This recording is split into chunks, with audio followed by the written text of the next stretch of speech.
On the face of it, the recent violence in townships around Johannesburg saw black pitted against black, a continuation and extension of the 5-year power struggle in Natal province, in which thousands have been killed. South Africa's right-wingers have claimed the township violence is fueled by tribalism. But now there's strong evidence that there's a third force operating, blacks used by right-wing whites trying to drown South Africa's peace process in blood. The massacre of commuters on a train to Soweto in September was the clearest indication yet of extremist involvement in South Africa's township war. These weren't random killings, but carefully planned and precisely executed. It was almost certainly this incident which finally persuaded President F.W. de Klerk of a sinister third force exacerbating the black-on-black violence.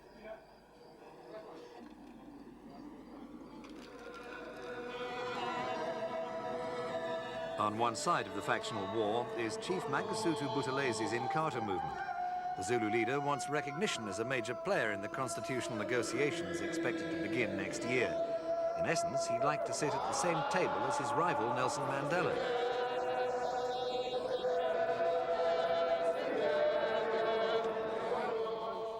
But on the other side, Xhosa Chief Mandela and the African National Congress have clearly marked their territory as the post-apartheid government in waiting, with no room for Buthelezi. While not denying that deep divisions do exist, ANC leaders are adamant that some hidden hand or third force is fomenting the violence.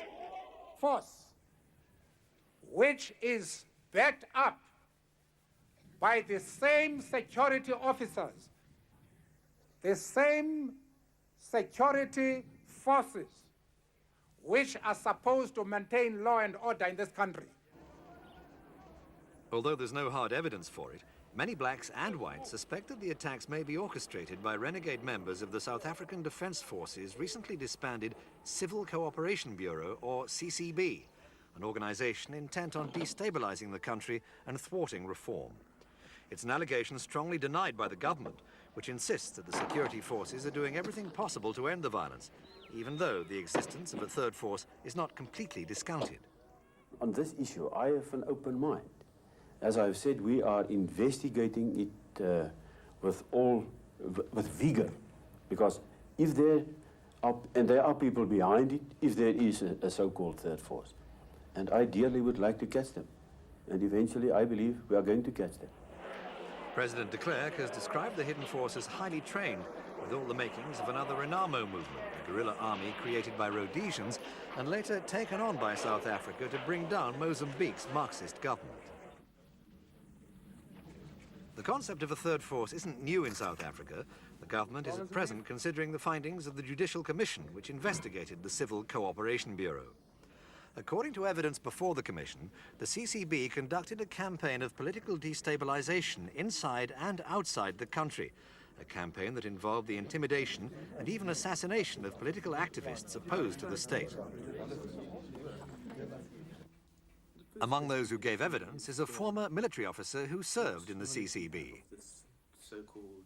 What is happening now, we've got this war going between the Zulus and the Xhosas. That's an ideal situation in this country, where you've divided to control due to the fact that while the blacks are fighting, there is no way they can really control this country.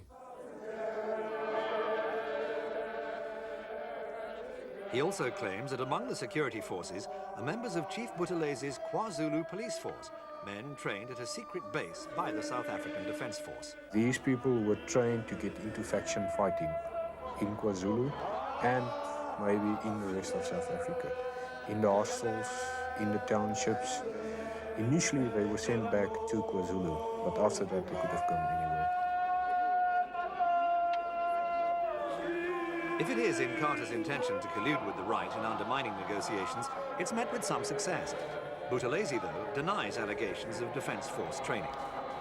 KwaZulu policemen are trained mainly at Hammanskraal by the Southern Police. And recently, of course, we erected our own college and they are trained there. But because of the numbers we need, we still have some that are trained by the Southern Police as well.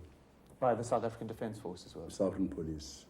Right, so there has never been any training of KwaZulu police by the South African Defence Force? As far as I'm aware, at them with no anything like that, because policemen are trained by the South African police.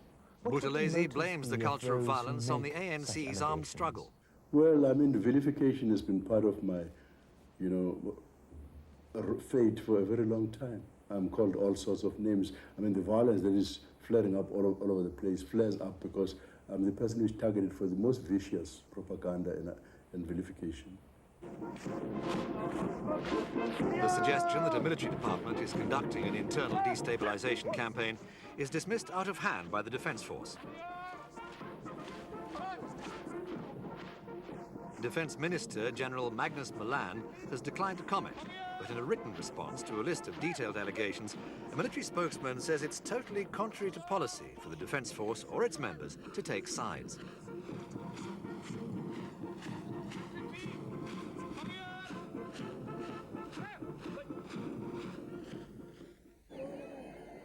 The evidence of a third force is overwhelming, but it's not the sole instigator of the township war, nor does it exonerate the two men who started it. Mandela's refusal till now to talk with Buthelezi has only strengthened the hidden hand. By agreeing to meet Buthelezi, Mandela may just be hoping to expose the Zulu leader's desire for power, not peace, and so discredit the Inkatha movement. Buthelezi is unlikely to give up the role of black spokesman he played so effectively through the long years of Mandela's imprisonment.